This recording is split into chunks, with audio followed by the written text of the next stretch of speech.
let me introduce you to the content of a book that has been called one of the greatest modern spiritual classics. A book that I've read 15 times, and a book that has absolutely changed my life for the better. My favorite book, Zen Mind, Beginner's Mind. But let's begin the story with the man behind the words, Shunryu Suzuki. If we try to listen to something wonderful, it means that. So our way is rather to enjoy, our life right now without sacrificing. When he was only 12 years old, he became a monk in Japan and started practicing mindfulness. He later came to America to spread Buddhism in a country that had recently started opening their eyes to Eastern philosophy. He didn't originally plan to stay, but he found that the Americans that had never heard of Zen before had something which the Japanese people didn't. Something that he valued as deeply important for learning the art of Zen. Beginner's Mind. So what does it mean to have a beginner's mind, and why do people like me all over the world obsess over this book? I want to give you answers to these questions by giving you some of my favorite takeaways or insights from this book. And I could keep going forever, so I've chosen just to give you like 3 of my favorite takeaways, 3 things that have really inspired me by reading this book, and something that I hope will inspire you too, and hopefully inspire you to buy the book and read it yourself.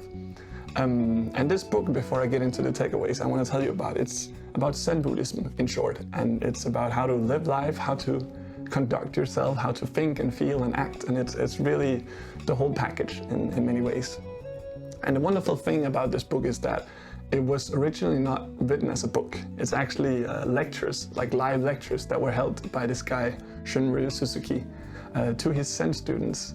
And then later that would be transcribed and written down into text that then became this book.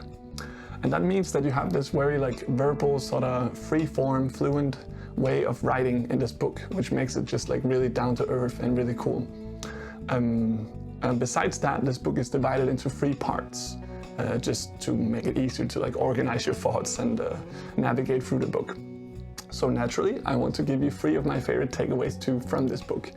So these 3 parts are right practice, right attitude, and right understanding.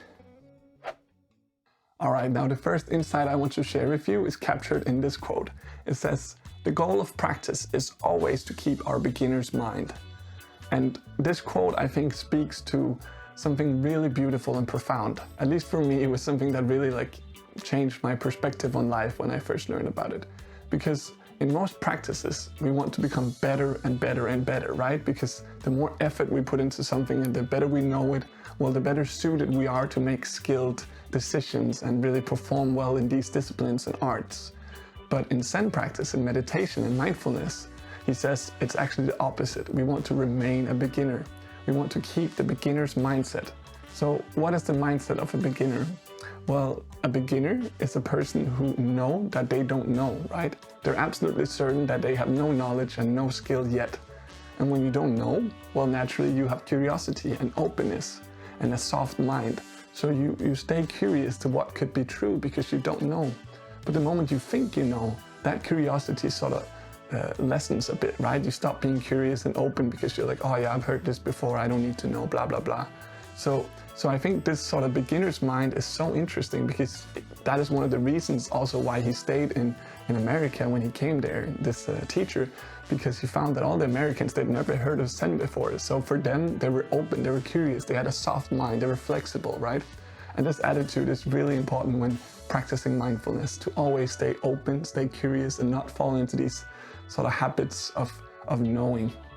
And I think it's still very relevant today, and it translates into like everyday life, because we always fall into these patterns of thinking and feeling and doing, sort of that just become unconscious sort of habits, because we don't really have that curiosity and openness, because we've done it a million times before, right? We always have the same routines.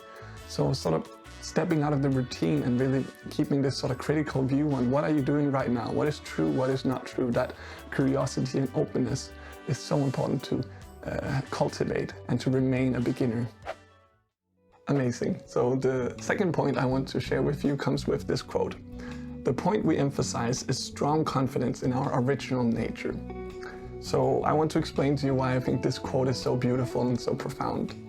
And it starts the explanation with this, that I think most people, when they search for happiness, what they do is that they try to achieve something or attain something or become something. And then they'll be happy, right? They believe that something needs to be done before happiness can exist. So in some way there's me, and then there's action, and then comes happiness. And this approach, I think we can sort of change a bit. We can change the perspective of that, thinking that we don't need this action. So back to the quote, he says, we need to find strong confidence in our original nature. So what is our original nature? Well, I believe it is the thing that came first, right? If something is the second, it's not original. But if it's the first thing, it's original. And the nature of something sort of means the very essence of it, right? The thing that came first. So our original nature means the thing that comes first, the very deep inside of us that comes before action, right? Before attaining anything out there, what is present right here.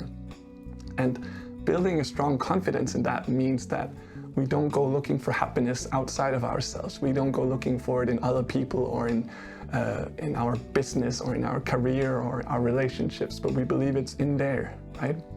So building a strong confidence means that we don't try to control the outside world, but we try to control this one, and we put our energy and our effort into trying to find some balance in this one and finding happiness in here.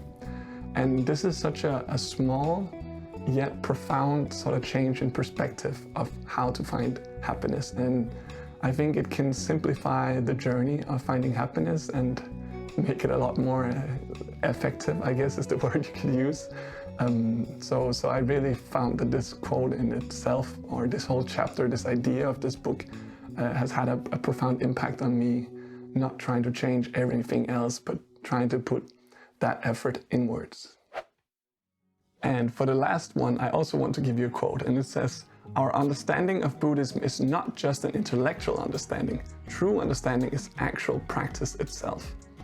And for me, this is such a nice quote because it sort of speaks to the difference between knowing something intellectually and knowing something experientially.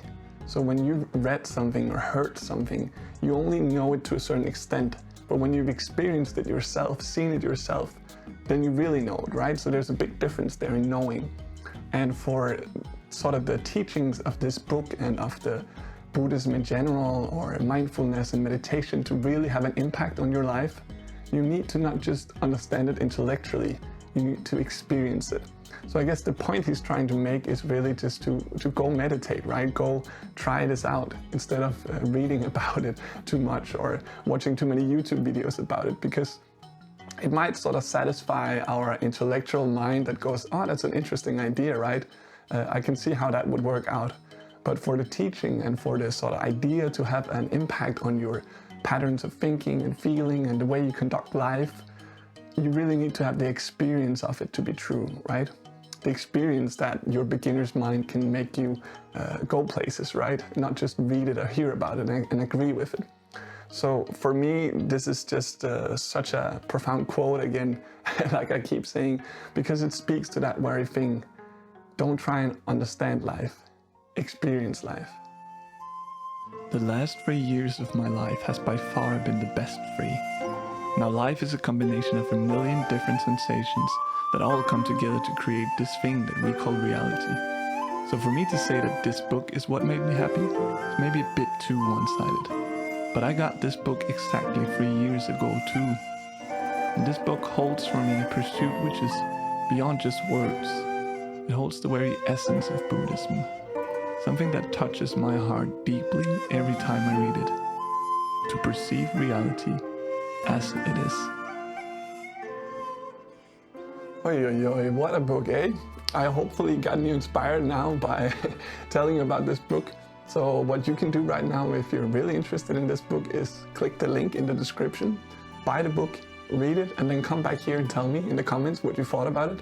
Because I'm really curious what everyone else thinks about this book.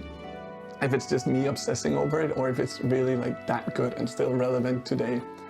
So yeah, please do that if you're interested in it. And I want to also end this video off by saying that if you're interested in topics like this, Zen Buddhism and how to live life, I guess, then I got a lot more videos coming. I would love to share a lot more of these things with you. So if you're really interested, go ahead and click subscribe, and I'll see you in the next video. But for now, thank you for watching, and may you remain a beginner.